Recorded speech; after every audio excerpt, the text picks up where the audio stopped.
코감기, 목감기, 기침하는 아이들, 열이 나는 아이들은 먼저 가실 것을 권유를 드립니다.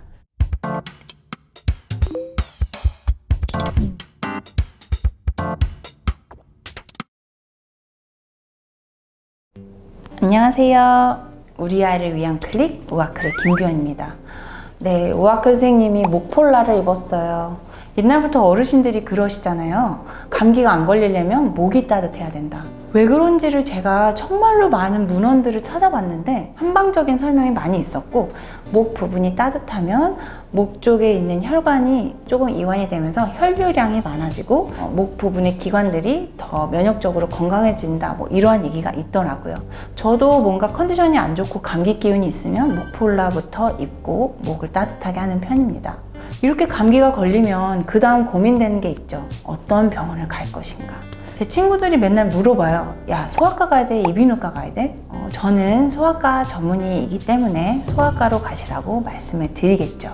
흔히 말해서 레지던트를 하는 동안의 생활들을 살펴보면 소아과에서 배우는 것은 아픈 아이들을 어떻게 치료하는지, 어떠한 증상이 있을 때는 뭘 의심해서 뭘 해줘야 되는지, 이러한 것들을 배웠고요. 내과, 소아과, 신경과처럼 약을 쓰는 과가 있는가 하면 무슨 외과가 붙는 과들이 있죠. 정형외과, 성형외과, 일반외과, 흉부외과, 외과가 붙진 않았지만 이비인후과, 칼을 들고서 수술을 하거나 시술을 하는 부분들이 더 상대적으로 많은 과입니다. 그래서 이비인후과 선생님들은 물론 중이염도 보시고 여러 가지 내과적인 질환에 대해서도 공부를 하시지만 레지던트 수련을 하는 과정에서는 암 수술, 인공 와우를 넣는 수술적인 부분들을 더 많이 배우시기 때문에 정말로 중이염이 엄청 심해서 고막에 문제가 너무 크게 생긴 경우를 제외하고는 저는 개인적으로 아이들이 아팠을 때 코감기, 목감기, 기침하는 아이들, 열이 나는 아이들은 소아과를 먼저 가실 것을 권유를 드립니다. 왜냐하면 소아 같은 경우에서는 성인과 약을 쓰는 방법도 조금 다르고 아이들의 몸무게에 따라서 저희가 약을 쓰거든요. 물론 동네 병원에서 오래 보시면서 이러한 소아 약을 쓰는 방법을 배우신 선생님들에서는 큰 문제가 없지만 저는 개인적으로 아이들한테 쓰는 약을 처방을 하는 것은 소아과에서 더 경험이 많기 때문에 소아과를 먼저 가시라 라고 말씀을 드리고, 혹시 중이염이 너무너무 심해졌다 그런 경우에서는 이비인후과에 가서 여타 다른 치료들이 필요 없는지를 보시라고 말씀을 드리고 있습니다. 분명히 이비인후과가 못 보고 약을 세게 주고 나쁘게 줘서가 아니라 상대적으로 아이들에 대한 경험이 이비인후과 선생님들보다는 소아과에서 더 많기 때문이라고 말씀을 드리고 싶습니다. 꼭 이비인후과 병원은 이렇습니다 라고 말씀드리는 건 아닙니다. 근데 저도 저희 아이들이 중이염이 생겼을 때 동네 소아과를 보내는 것과 동네 이비인후과를 보냈을 때를 살펴보면 확실히 이비인후과 선생님들이 주시는 약의 종류라든지가 소아과보다 상대적으로 많고 한 단계 위에 항생제를 쓰시는 경우들이 있는 것을 가끔 봅니다. 물론 모든 선생님들이 다 그러시는 건 아니에요. 저도 실제로 주변에서 이비인후과 약이 더 세서 좋아 라는 얘기를 많이 들었었고요.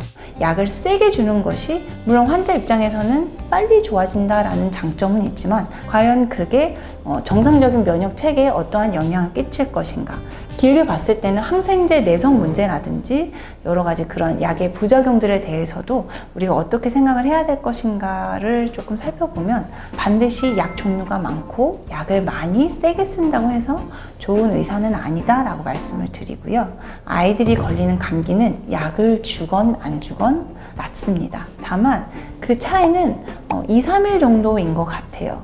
예를 들면은 최근 유행했던 파라인플루엔자 때문에 애들이 기침을 하면은 기침 증상이 굉장히 오래 가요. 왜냐하면 파라인플루엔자 바이러스가 상기도 감염을 일으키고 얘네들이 기도를 통해서 하기도로 이동을 하기 때문에 기관지염이 살짝 오는 부분, 그런 부분도 있지만 면역 작용 때문에 기침이 계속 나온다든지 가래가 계속 나오는 경우들도 있습니다. 근데 그런 경우에 항생제를 쓰고 약을 세게 쓴다고 해서 이게 빨리 낫느냐? 꼭 그렇지는 않거든요.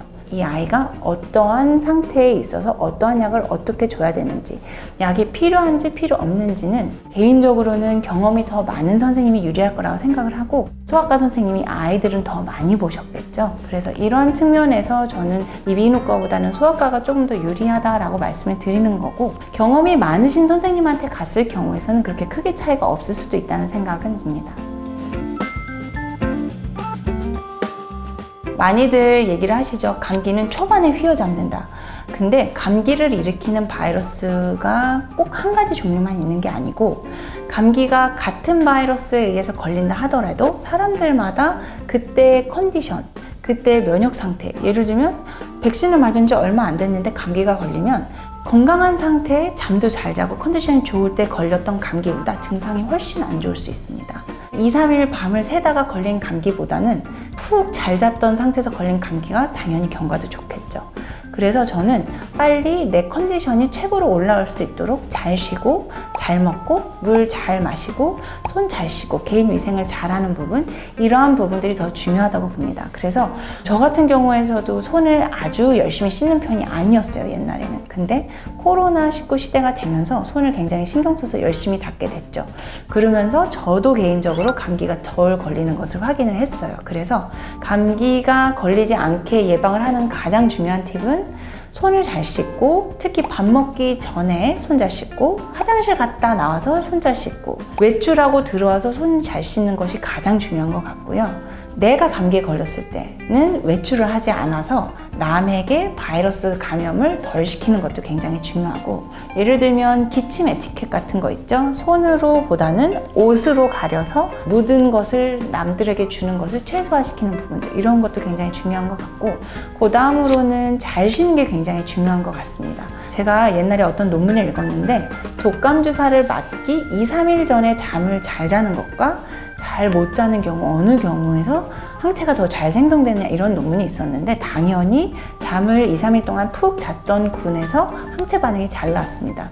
내가 아픈 경우도 마찬가지일 것 같아요. 잘 쉬고 푹 잘 자고, 너무 춥거나 너무 더운 환경, 온도 변화가 심한 곳에 노출되지 않고, 너무 공기가 건조하지 않게 유지를 잘 해주고, 미지근한 물을 수시로 마셔주고, 건강한 좋은 음식들, 특히 비타민C라든지 아연이, 과일도 잘 먹고 감기에 긍정적인 영향을 준다라는 여러 가지 얘기들이 있잖아요. 그러한 부분들 잘 챙겨주시면 좋을 것 같습니다. 결코 제가 이비인후과 선생님들을 미워하거나 싫어하는 것은 아닙니다. 경험 많으시고 정말로 동네에서 인기가 좋으신 이비인후과 선생님이시라면 믿고 가셔도 됩니다. 어느 과를 가셔도 가장 중요한 것은 나와 마음이 맞는 선생님을 고르는 게 가장 중요한 거라고 생각이 듭니다. 궁합이 잘 맞는다라고 얘기를 하잖아요. 환자와 의사의 궁합도 굉장히 좋고 중요하다고 생각이 듭니다. 나도 의사를 잘 신뢰를 해야지 더 긍정적으로 몸이 변화하는 부분들, 그리고 플라시보 효과라는 부분들도 있는 것 같습니다. 거꾸로 환자가 나와 잘 맞아야지 의사 선생님도 설명도 하나 더 잘해주고 인간적인 교감도 잘 되기 때문에 어떠한 과의 우월성이 있다기보다는 나와 잘 맞는 선생님이 있다는 거 기억해 주시고, 좋은 선생님과 건강한 겨울철을 잘 보내셨으면 좋겠습니다. 저는 그러면 다음 편에서 뵙도록 할게요. 감사합니다.